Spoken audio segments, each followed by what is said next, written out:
Compartir con ustedes es la experiencia en el campo aplicado de la psicología educativa. Lo que hacemos desde la universidad, desde dos como orientaciones. Una, alimentar los currículos de formación de los estudiantes, porque hay un compromiso formativo a la hora de pensar en un perfil de egreso, pero también cuál es la responsabilidad social de las instituciones a la hora de hacer aplicaciones de intervención en contexto educativo particularmente. Entonces es un poco la charla que voy a compartir con ustedes, está un poco orientada en esa dirección. Entonces voy a hacer cuando comencé a pensar en la charla, pensé en intentar como articular lo que son los procesos psicológicos superiores y la reflexividad, pues, que es algo en lo que vengo trabajando. Yo soy docente investigadora de la Escuela de Psicología de la Universidad Pedagógica y Tecnológica de Colombia. Es una universidad que queda muy cerca a Bogotá, como el referente como más conocido de Colombia. Entonces es una universidad pública, es la más grande del departamento, y como las características de la población de esa parte de Colombia son como es una región dedicada a la agricultura. Entonces, sin embargo, a la universidad llegan estudiantes de toda Colombia, porque es una universidad pública. Los estratos 1, 2 y 3 en Colombia tienen educación gratuita, entonces eso hace con que llegue mucha gente de otras partes del país. Bueno, entonces ya entrando como en la parte de la conferencia, desde la que nos formamos, yo me formé en Brasil junto con Gabriel, bajo la orientación de Selma Leitao, y allí comenzamos a trabajar cosas relacionadas con la argumentación, con la reflexividad. Y pues ese ha sido mi foco de trabajo desde aquella época. Pensando un poco en cómo esos procesos se ven articulados no solamente teóricamente, sino cómo realmente uno los puede llevar a la praxis. Entonces, un poco la idea de la presentación es materializar cómo en algo que en la psicología llamamos factor protector, para abordar diferentes problemáticas, los estudiantes pueden abordar de manera interdependiente procesos reflexivos. Lo que voy a presentar se enmarca dentro de los proyectos de investigación que se formulan desde la escuela para que los estudiantes de último semestre desarrollen en sitios de práctica. Entonces, en este caso, los sitios de práctica son colegios donde trabajamos con población infantil y juvenil. Y las necesidades de las aplicaciones o de las intervenciones que se realizan se hacen en el marco de las necesidades institucionales. La institución es la que hace un diagnóstico de cuáles son como las vulnerabilidades, los riesgos que está presentando la población, un curso particular, y a partir de ello nos dicen, bueno, queremos que este semestre trabajemos, no sé, sobre convivencia escolar o sobre bullying, y de acuerdo con eso nosotros miramos qué cosas del proyecto que tenemos, que es un proyecto bien grande, se pueden ajustar para encajar en la necesidad institucional, para que no toque comenzar de cero. Porque una de las características de estos proyectos son muy cortos, las aplicaciones son aplicaciones que se realizan en 14 semanas. Entonces, 14 semanas, intervenciones de una vez por semana, por lo menos, garantizando 12 intervenciones, 10 intervenciones, con mediciones y todo lo demás. Entonces, en ese marco, los estudiantes que ingresan a la práctica, lo primero que tienen que entender es que el contexto donde ellos van a trabajar está atravesado por una serie de vulnerabilidades. Son comunidades que tienen desigualdad educativa, donde sus papás, muchos de ellos no tienen bachillerato, solo tienen la primaria. Hay personas que vienen de la parte rural, entonces el acceso a tecnologías es complejo. Hay vulnerabilidad social, mucha violencia intrafamiliar, especialmente después de pandemia. Entonces ellos empiezan a entender cuáles son las realidades, porque pues en la academia se tocan esos elementos, pero ya cuando llegan al contexto es que ven esa realidad y cómo esas realidades afectan el desempeño académico de los estudiantes. Y pues las demandas socioemocionales que tienen los estudiantes, y cómo la escuela a veces no está tan preparada para afrontarlas. Entonces la escuela se asume como un espacio de contención para todos los problemas psicosociales que se presentan y se espera que los niños que llegan allí todo se resuelva y que lleguen a la casa como bien, pero a veces no es así de lineal, ¿no? Entonces el estudiante, el psicólogo en formación, cuando llega al espacio tiene que comenzar a comprender cuáles son esas dinámicas y cuál es la responsabilidad ética y social que tiene a la hora de hacer procesos de intervención para generar cambios, así sean cambios o pequeñas transformaciones en esas poblaciones. Partimos de que la intervención tiene fundamento en la perspectiva socioconstructivista del desarrollo, entendiendo el desarrollo como no lineal, multidimensional, co-construido. Nosotros trabajamos con el desarrollo de habilidades para la vida, que es una propuesta que se hace desde la OMS para el trabajo en comunidades y ahorita pues están, yo creo que hace como 10, 20 años tal vez, ha venido un trabajo consistente en el desarrollo de esas habilidades. Entonces hay habilidades de tipo cognitivo, social y emocional que se trabajan de manera vertical. Y allí, en ese marco, nosotros abordamos dentro de las cognitivas, le damos como prelación a la criticidad, a la reflexividad, y abordamos pues las otras habilidades también. Y nuestro interés, porque a partir de la revisión de la literatura lo que vemos es que la mayoría de intervenciones está centrada en el malestar, entonces en qué cambiar. Y a nosotros lo que nos interesó es cómo podemos generar una oportunidad de mejora con factores protectores. Entonces, ¿cuáles son los factores protectores que pueden llegar a atravesar las diferentes demandas que se pueden presentar en el contexto escolar y a partir de ese factor protector, cómo el estudiante lo puede seguir utilizando?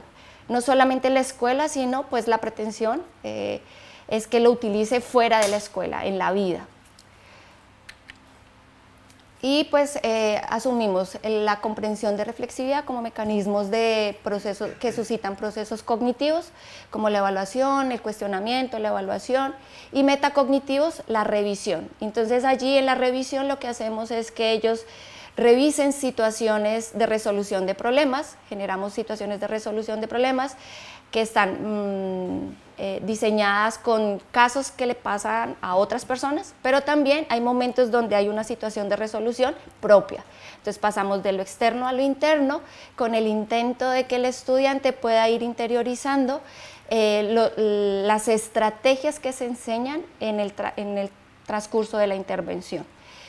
Bueno, entonces, como les decía, la idea de esa experiencia de aprendizaje es que es una experiencia que todo el tiempo se está reforzando a los estudiantes que se están formando como psicólogos, que hay evidencia importante que no se debe dejar de lado a la hora de pensar en cómo intervenir en el contexto in situ. Y abordar como foco de discusión o que ellos entiendan que nuestro interés no es abordar el malestar, sino generar oportunidades de mejora y que las personas aprendan a afrontar de manera diferente las problemáticas diversas que se pueden llegar a presentar en el contexto escolar. Y en eso hacemos un ejercicio de entrenamiento con los estudiantes, más o menos dura 15 días, donde se trabaja no solamente los elementos teóricos, sino también cómo se hace como la propuesta de intervención que se tiene, porque nosotros ya tenemos unas intervenciones realizadas que lo que hacemos es buscar adaptarlas dependiendo la edad, los elementos contextuales que en el colegio donde estamos trabajando se necesiten, se requieran. Entonces, la estrategia de intervención se caracteriza por un enfoque más educativo, no nos interesa tanto una terapia individual o una terapia clínica, además que en Colombia, no sé si aquí en Chile, en el colegio nosotros no podemos hacer intervención clínica, es como prohibido. Y entonces lo que se hacen son procesos de escucha activa a nivel individual y remisiones. Entonces allí en ese orden de ideas nuestro interés es más un proceso de intervención orientado a generar oportunidades para fortalecer factores protectores que muy seguramente en su casa los chicos no tienen la oportunidad de desarrollar. Es una estrategia que busca pues la participación activa y entender que lo que ocurre durante el proceso de intervención es responsabilidad de todos, no solamente del psicólogo que está haciendo el proceso de intervención, sino que los participantes también se corresponsabilicen del proceso, de los productos y de lo que allí se está generando, porque pues al final de todo el beneficio se esperaría que fuera para los chicos que participan de la intervención y pues para los estudiantes que van a entender un poco más de cerca las realidades a las que ellos se van a enfrentar cuando salgan ya como psicólogos a ejercer, ¿no?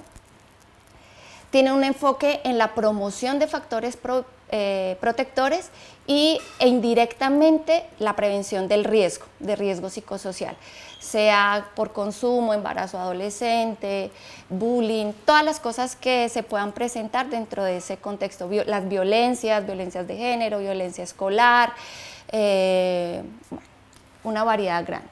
Y pues lo que yo ya les he venido como contando, todos los procesos adaptativos de la misma estrategia que tiene, así como tiene elementos fijos que no cambian como en la intencionalidad de la aplicación, hay otras cosas que son fácilmente ajustables dependiendo la edad, dependiendo a veces las solicitudes específicas que realizan los docentes, el grado escolar, las cosas que se quieren medir, cómo se quiere medir.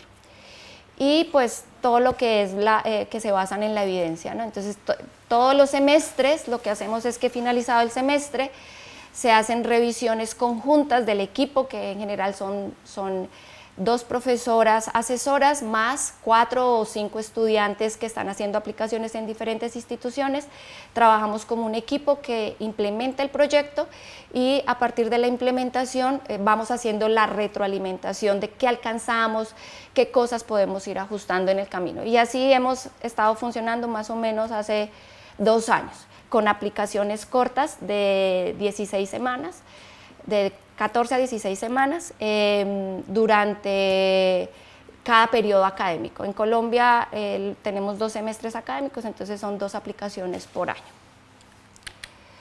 Entonces, los participantes pueden ser estudiantes de primaria, desde quinto de primaria, que es el último grado para terminar la básica, y estudiantes de sexto a 10º grado, a 11, perdón. Y la idea es que en la estrategia que se tiene ya implementada, se hacen 10 sesiones de trabajo.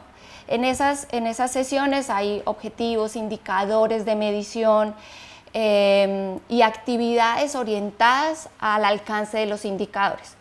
Entonces, eso nos permite que el estudiante, a medida que llegue y se aproxima a la estrategia durante la semana de capacitación que se les hace, se puedan apropiar no solamente de los marcos teóricos, sino de qué es lo que se va a hacer y también intervengan proponiendo como estrategias diferenciadas que permitan que los chicos se enganchen más fácil, porque pues es difícil trabajar con estudiantes, ¿no? Entonces, allí, mientras que para unos grupos puede resultar beneficioso una estrategia, no sé,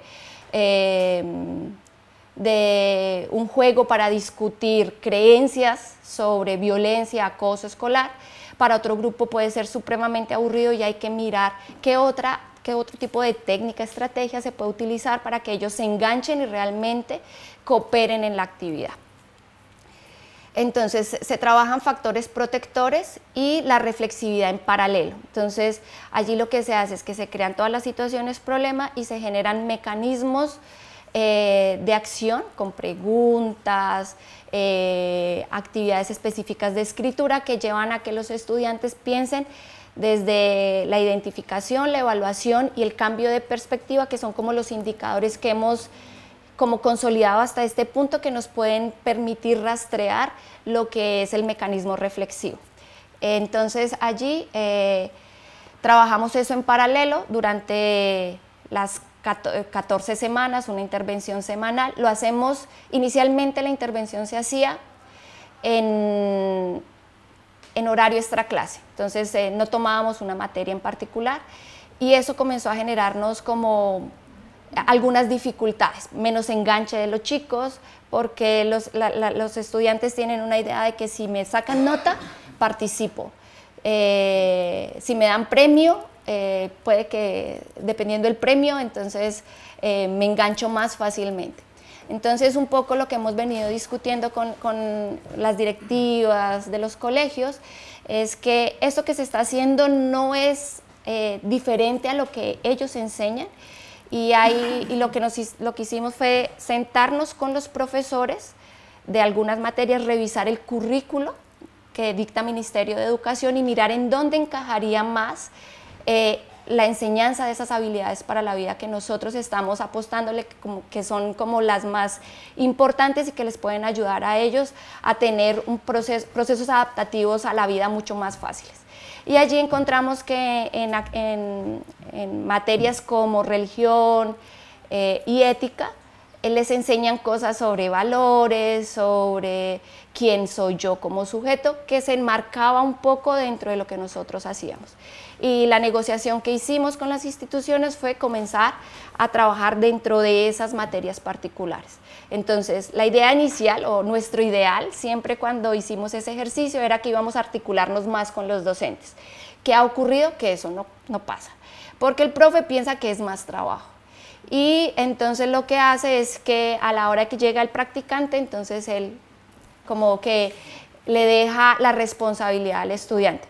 En eso hemos pasado por transiciones, hay profes que se comprometen un poco más, otros que se comprometen menos, pero en ese momento tenemos como algo más estable. Entonces hay profes que se involucran a veces dependiendo del tema y como en lo que ellos se sienten un poco más fuertes con respecto a la estrategia.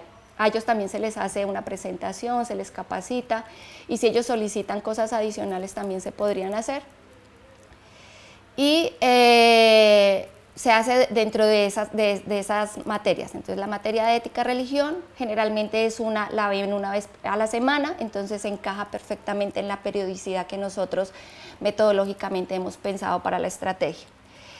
Al inicio, como necesitamos al final mostrar resultados institucionales, tener solo medidas cualitativas implicaba un desgaste, no solamente para las asesoras, sino para los estudiantes, porque pues el tiempo que requiere los análisis de medidas cualitativas pues es mucho más grande. Entonces, ¿qué hacemos? Comenzamos inicialmente con solo medidas cualitativas y nos dimos cuenta que no era estratégico, porque al final los estudiantes terminaban supremamente agotados, desmotivados con el proceso investigativo y con los resultados que se veían. Entonces nos ajustamos y comenzamos a hacer medidas mixtas. Entonces hacemos pretest, posttest con escalas ya estandarizadas en población colombiana.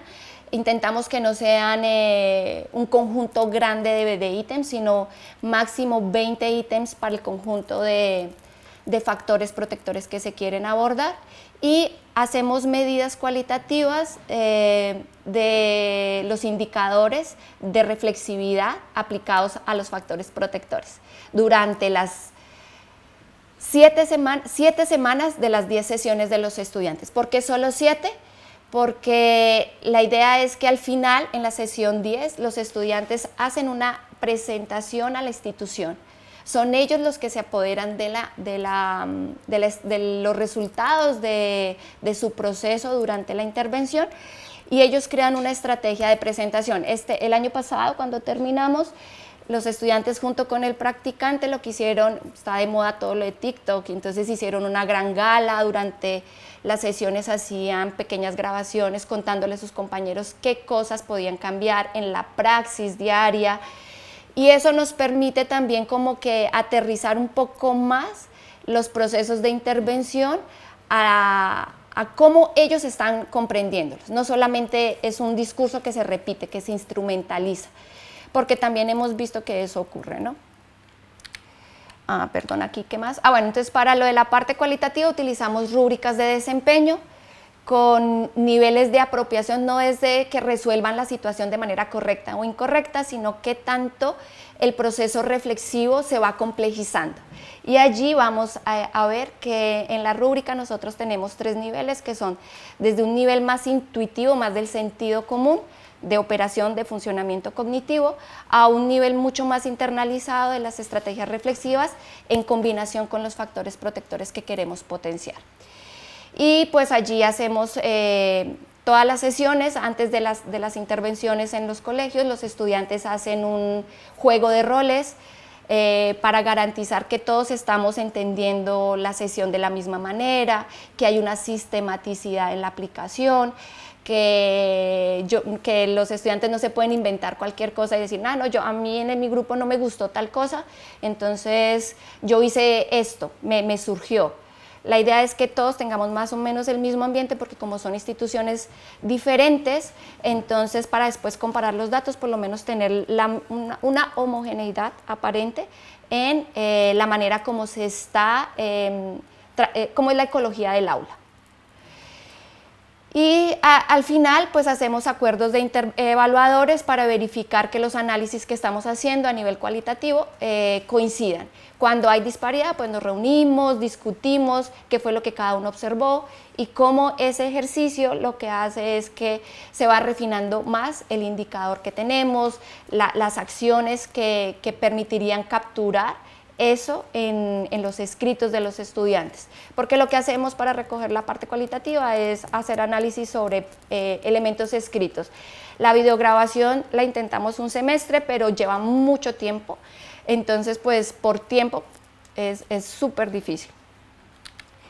Entonces más o menos este es como un panorama muy general de cuáles son las necesidades que nosotros hemos visto en las instituciones a lo largo de estos 4 años que llevamos aplicando esta estrategia de intervención.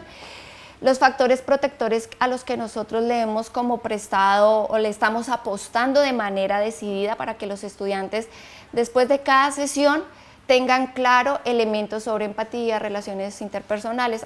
Allí hay unos elementos importantes que durante las sesiones se trabajan con ellos a través de actividades más de repíteme el concepto, sino cómo tú lo aplicarías. Entonces, el uso, cuál es el uso que tú le das a la información que le estamos ofreciendo al estudiante y cómo con ese uso él puede ir a otros escenarios y comenzar a mostrar diferencia, cambio.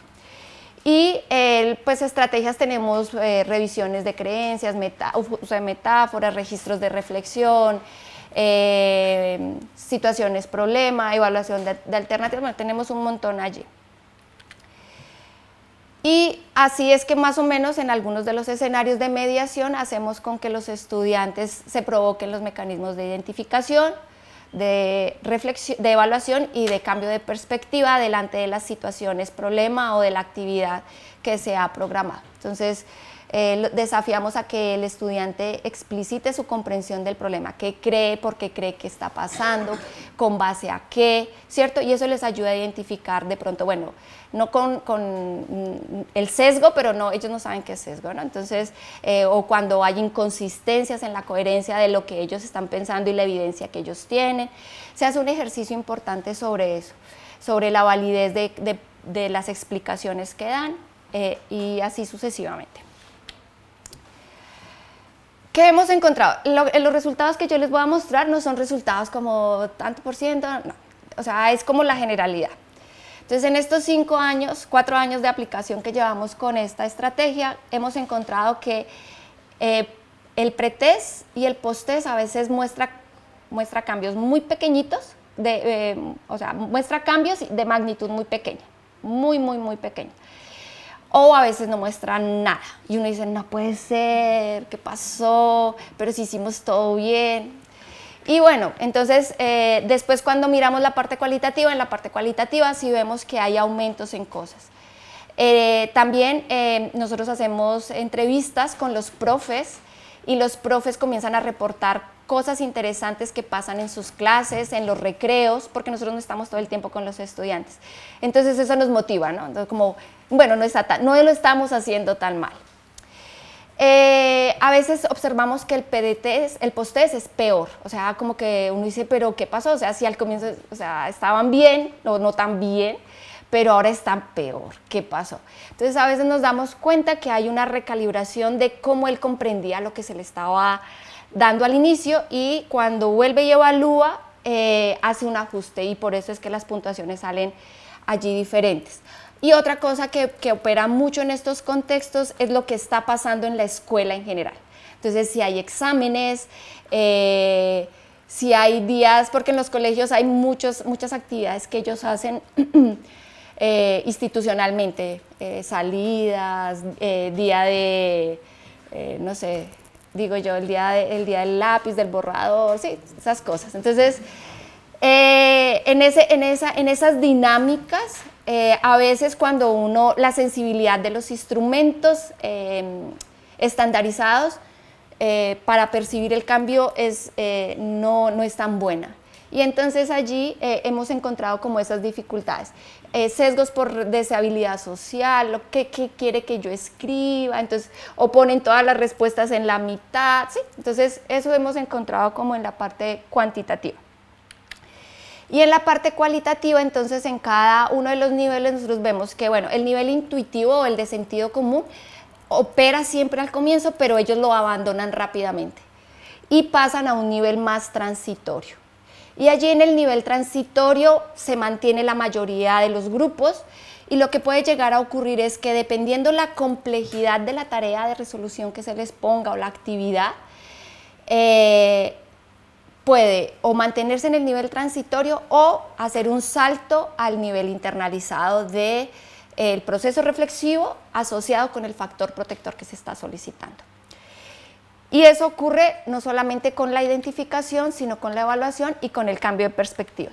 Solo que de los tres indicadores, el indicador de evaluación y de cambio de perspectiva son más complejos. Entonces, el nivel de complejidad en el proceso de las evaluaciones, cuando ellos hacen revisión de evidencias, es difícil asumirlo. Y al comienzo las puntuaciones están más en niveles intuitivos. Y ya cuando a ellos se les dan tareas un poco más estructuradas, como por ejemplo decirles, si tú revisaras cuáles son los pros y los contras de esta actividad, ahí como que las puntuaciones aumentan. Pero si se les da una cosa más libre de evaluación, es más difícil que lleguen a ser enlaces más complejos. Y en cambio de perspectiva, pues ocurre exactamente lo mismo. La complejidad de la tarea, lo que se le pide, va a hacer con que pase del transitorio al internalizado. Direcciones futuras. Entonces, ¿cuáles son nuestros cuestionamientos ahora? Una de las cosas o la apuesta que se hace cuando pensamos en ese proyecto es que al final la escuela no necesite de nosotros, del psicólogo o del practicante, o que lo necesite pero más poquito, y que la estrategia comience a ser sostenible por sí sola. Entonces, en esa intención, lo que hemos pensado es que las intervenciones como las estamos haciendo hasta el momento, y eso me ocurrió el semestre pasado, terminan siendo densas, porque pues, el psicólogo no está preparado para ser pedagogo, ¿no? Y en el aula de clase, aparte de las habilidades psicológicas, hay otras habilidades que se tienen que entrenar.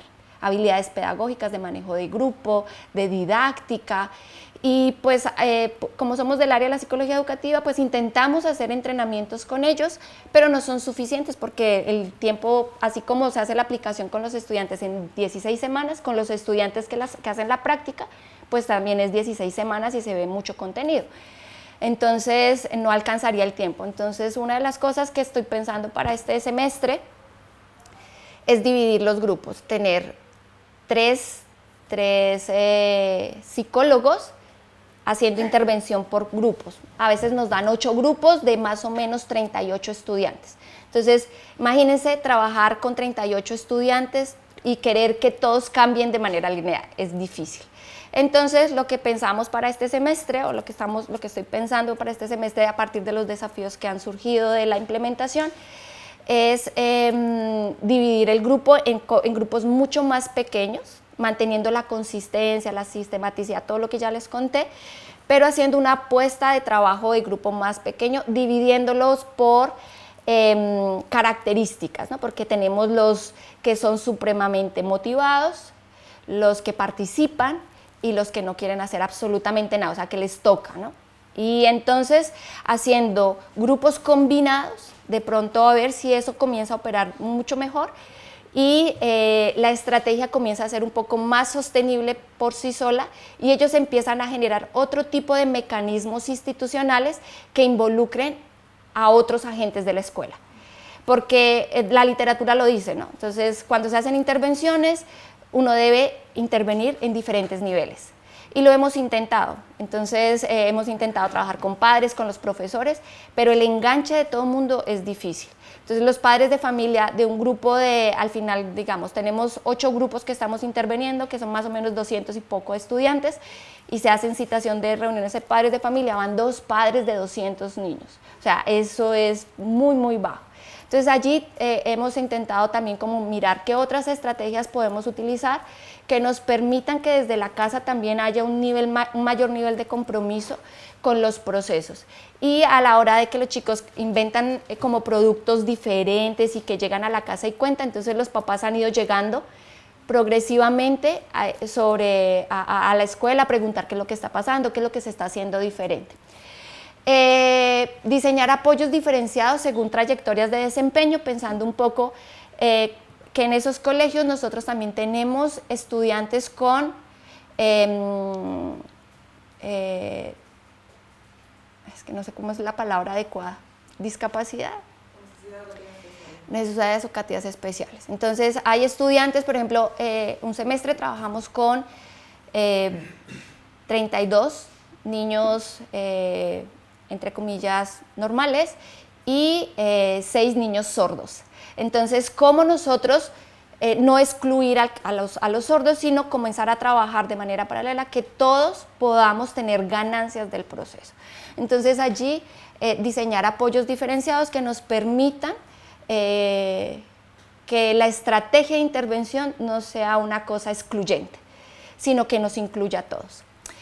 Romper la resistencia de docentes y de cuidadores en el proceso formativo, analizar otras condiciones escolares que limitan o potencian el cambio, porque, por ejemplo, una de las cosas que nosotros vemos es que como los discursos son unos discursos más en el aula de clase, de aprender el contenido de manera memorística, privilegiando menos procesos reflexivos, entonces los chicos a la hora de implementar los mecanismos de reflexividad dentro del aula de clase tienen mucha resistencia porque pues exige más esfuerzo y entonces ellos les da pereza.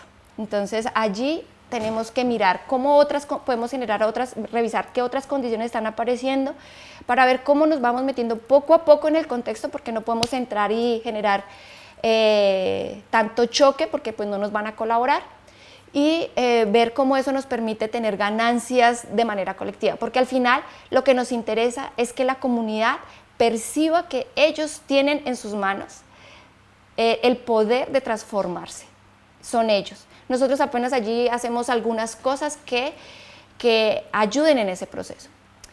Hacer seguimientos longitudinales, y eso ya lo comenzamos a hacer, comenzando a trabajar diferentes factores protectores. Entonces cogemos un grupo durante un semestre, trabajamos unos factores, en el siguiente semestre el mismo grupo con otros factores y así sucesivamente. La idea es terminar, nosotros tenemos una estrategia que está distribuida en 5 tomos, cada tomo tiene las 10 sesiones de trabajo con los estudiantes, 2 sesiones para padres y 2 sesiones para profes. Entonces en total serían más o menos 14 sesiones y la idea es ver cómo eso permite que ese grupo de estudiantes consolide algo. ¿Qué es lo que al final consigue consolidar? ¿Cómo está comprendiendo el ejercicio de intervención que se está haciendo con ellos? Y una de las cosas que nos preocupaba era integrar toda la parte de desarrollo socioemocional en el currículo, y en Colombia el año pasado, afortunadamente, reglamentaron una una asignatura. Entonces lo van a poner así, una asignatura donde los estudiantes son obligados a aprender sobre desarrollo socioemocional. Y eso nos favorece porque se alinea con todo lo que hemos venido haciendo. Todo el esfuerzo que hemos venido haciendo comienza a materializarse y de pronto tener un espacio más sólido que los estudiantes reconozcan como un espacio para trabajar sobre quiénes son y cómo ellos pueden llegar a transformar los espacios en los que ellos van a entrar a circular. Puede ser un elemento importante que nos ayude a que la apropiación de la estrategia sea un poco más consistente. Y ya, eso es todo.